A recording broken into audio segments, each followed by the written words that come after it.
Hello, welcome to the Coaches Spotlight, and we are here with the men's soccer head coach, Carl Rees, and the Stags have been enjoying a nice little stretch here. They're on, what is it, a 5-game unbeaten streak? That's right, yep, five-game unbeaten streak, 4 wins and a tie. Wow, hey, especially coming at the right time, MAC play. Can you comment on your performance this weekend? Once again, some close wins and a really gutsy tie. That's right. Well, you know, we're on the streak, aren't we, where we score goals in the very last minute of the game. So we did that again on Friday, and followed up with the winning goal in overtime. And then Sunday was a real ding-dong battle against Niagara. We go 2 up, then they pull 2 back, then we miss a penalty, then they go ahead, and then we score in the last 50 seconds, and then that's the way the game ends. So.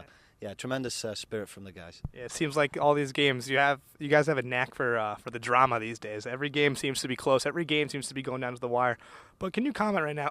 I'm sorry. Can you comment right now the difference between your team? You know, right after you guys lose to Stony Brook, you lose 4-1 against a team that many would believe that you're better than, and then you come out and basically from there you guys just kind of roar out. What's the difference in the mindset of the players?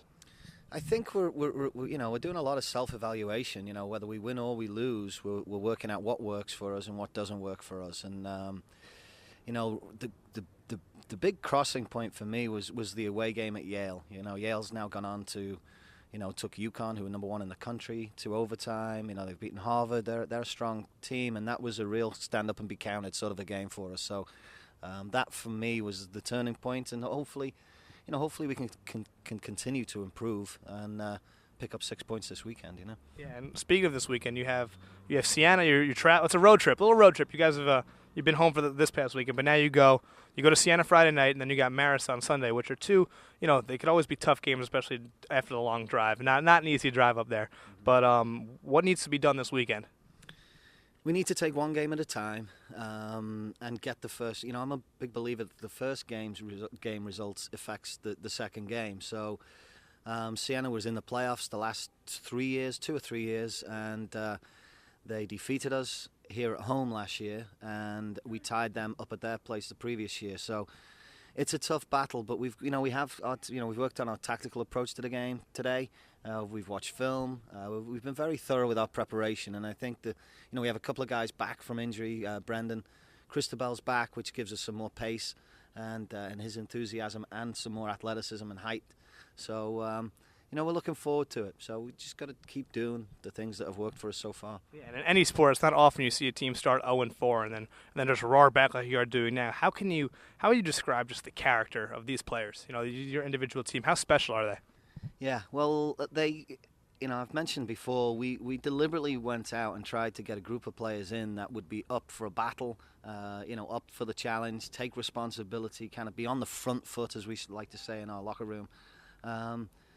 And they've done that. I mean, these last, you don't have 3 consecutive games where we're scoring a goal in the last minute. That just doesn't happen in soccer, and they've done it. So I think they're really enjoying it. They're enjoying the style of soccer that we're playing, the brand of football that we're promoting, and I'd back them. I would back them against any team in the league right now. And then finally, Jack Burridge, MAC Player of the Week, Jordan Ayris, Rookie of the Week. How can you count on those two performances, and how have they affected the team? Yeah, it's great to see Jack Burridge back. He's a kid that's missed all last year through injury, and it really means a great deal to him. For him to score that bullet header at the end of the game last week was tremendous for him, and Jordan just keeps on being the freshman phenom. I don't know what to say. He just keeps scoring goals and assisting, and he's very good off the pitch as well. So he's been a dynamite signing for us. Thanks again, Coach, and good luck this weekend. You're welcome. Thank you. And the Stags this weekend take on Siena and Marist on the road, so a big weekend for Stag soccer.